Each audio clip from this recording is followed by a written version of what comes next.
Hello everybody, welcome back to a brand new video on my channel. This is episode 5 of Hardcore Nightcraft. I hope you guys are having a great day because today we go ahead and have one ourselves. Let's jump right into it. Today's episode is going to feature a lot of changes to our way of creating content. Now, as you can see, the editing is a little bit different. I am trying to figure out a visual aesthetic for my YouTube videos, and honestly, I haven't figured it out yet. So what I'm going to be doing is emulating some of the things I've learned from other YouTubers, content creators that I really enjoy watching and really get some influence from them. I'm also looking for a better way to do commentating. When it comes to commenting on YouTube videos, I'm always one to ramble on and just say whatever's on my mind. It's really easy to sit here and tell you guys I'm going to change the way I create content without any sort of effort to do so. I also want to add quality of life add-ons to our survival series here. Things that really make my life easier on our hardcore world. So far, I've done a couple of things that really make things pop with my survival series. So let's go through some of them right now. In terms of resource packs from top to bottom, right now I've added the animated textures. This is Australiats. I don't know how to say it, but it's a port by Partzilla. I also added a transparent shield, minimize armor, Apple gas, which we'll see when I get myself a happy gas, the PrizmaVisuals. This is their 1.3.10 version, Deesse's UI pack build, which is a phenomenal UI pack. I do recommend you guys try that one out. And O's colorful cobblestone, which I just added recently, and these two are part of a BedrockTweaks that you can find online, and you can choose and select what kind of resources that you want to add to your texture pack, and they're very good. Along with that, I also have the just zoom add-on and texture pack on here. Now let's go ahead and look at our texture packs that I have with this. So actively, what I have is currently 3 singular behavior packs. I have Nightcraft tweaks, which are again Bedrock tweaks, which aid in quality of life, and just zoom along with night vision, which helps with content creating. Let's go ahead and get ourselves a beacon.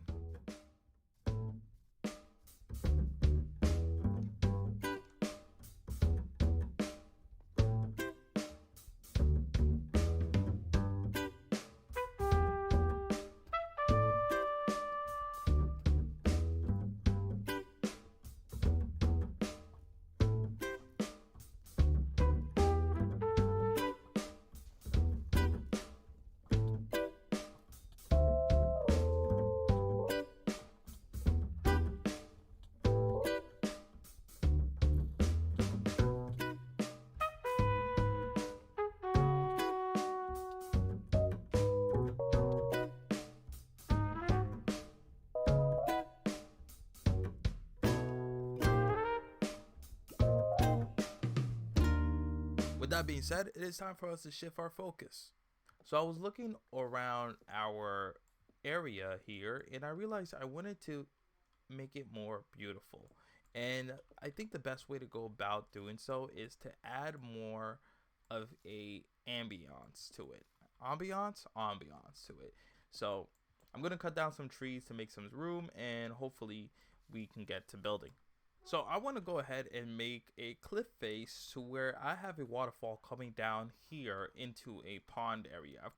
I don't really know what I'm actually doing, if I'm being honest, so please bear with me here as I try to go ahead and place down these blocks, right? I think having a bit of a jagged edge and a little bit of an in, also like a cave, like not a cave in, but like indent here and then come out a little bit and then go back in. I'm gonna go ahead and work on here a little bit, place some blocks down, and come back when I have the first layer of deep slate down. I'm using this episode as a way to teach myself how to terraform properly, and I think it's coming out pretty good so far. Now if we take a look at what I've done over here, I've started adding the second base layer for our cliffside. As you can see, I've added some of this tough block in here in between. As you can see, it's like starting to actually form a area around it, and I think it's going to be beneficial here. Now, of course, there's going to be some more things I need to add. For instance, like maybe a stair right here, just to give a little bit more of a smooth transition between the deep slate and into the tough block. Of course, there is probably a better way to do this, do not get me wrong, but what's the use of like playing the game if you don't want to learn from it at all? So I think having things like this is going to help really smooth out the transitions between the harsh black of the deep slate into the more grayish look of the tough block. You might be thinking, what I'm going to use the Kamasi cobblestone for? I think it's going to be helpful for a transition between the tough block into this into the cobblestone block I have. So if we're going for like a palette here, I'm doing something close to this. Let's see, we're gonna grab, I got cobblestone in here somewhere, yep, and some regular stone, so it's gonna be something like this. So I took a step back just to see how well this is coming along, and I really like the transition between the tough and the mossy cobblestone into the colorful cobblestone in there as well. There is some like lighting things happening here because of the shaders, but I think that's negligible. But you can see like I'm starting to flatten up the cliff section over here a little bit more. Over here, as you can see, it is flattened up all the way, so now we have a location for where the water is supposed to come down. But I'm gonna lift up the cliff a little bit more on this side and bring in some dirt and some grass on top of here as well. I think this is where we have the water coming down from this location into this fall, which is going to be dug out a little bit and filled with some rock just to make sure it's like the cliff, like water broke down the cliffs, landed down here and have some settlements into this little water here, and then it's going to lead towards a pond in this section over here. Clearly, I am doing something right. This is looking a lot better than what it started as at the beginning of today's episode. As you can see, we have some of the grass being filled in at the very top, and I've also set up this little area here where the water is forcefully coming down and digging out a little cavern or ravine in here. I don't really know what the word is, but like it's digging out this little area here, and you can see that these pieces of rock has fallen from the top here and landed down here, and I'm using a lot of this mossy cobblestone because I kind of want it to look as if the rock has become filthy with sea moss, you know, some or water, like some of the greenery that's usually at the very bottom of some rivers. Oh boy, it is time for me to give you guys a look-see on what we have in our area here. This looks amazing, and we haven't even added the waterfall yet, but just adding these cherry blossoms and these little stones, oh, make this area so good. I'm getting jumped. Wait. Okay. But this looks absolutely amazing. This area right here is going to extend a little bit on to this side, which leads us to this pathway over here with a little bit of a small bridge I went ahead and placed down. There's really no direction I went for this bridge. I just started placing some trapdoors, campfires, and spruce slabs in hopes that it would come out looking good, and it did. It does look good, which I really love. It doesn't have the arc that a regular bridge usually has, but I think it works fine for just the aesthetic of this little pond area. I love this, guys. This is so good.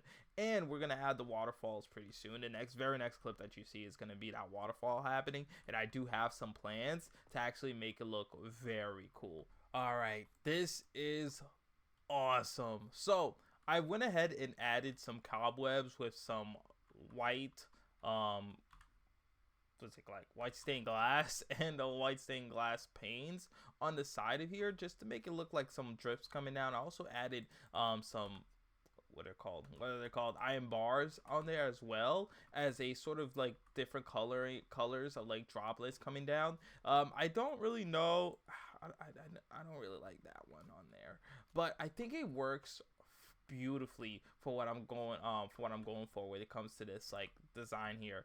Adding these like the stained glass and having the iron bars on there really shapes this thing out, bro. I really love this entire build so far. It looks gorgeous. Of course, it's not totally finished yet. Of course, there's the hole behind I have to do as well.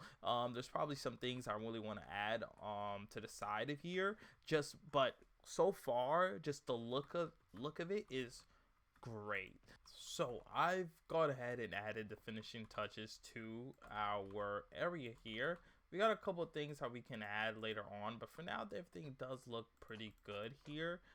Maybe some of these little lights, these sea pickles in here, just to give it a little bit more of a bright look to it. Just adding a little bit of coral. I've added some of the tropical fishes in there just to roam around and just finished everything out. Maybe we can add some more of the bushes on this side, but right now everything does look phenomenal. I love this build. I think this really is starting to create an ambiance for our entire area around here, and I just love what this came out to look like. Let's go on F1 real fast just to show you guys what it looks like. That is phenomenal. If we stand right around here, you can see the entire build just looks stunning. That is gorgeous. Well, anyways, guys, that is all the time I have for today's episode. If you guys did enjoy the video, please hit that like button and subscribe if you have not already done so. This has been episode 5 of Hardcore Nightcraft. Thank you guys again for watching. I really appreciate all the support I've been getting for these videos, and I'm hopefully see you guys next time. Bye bye.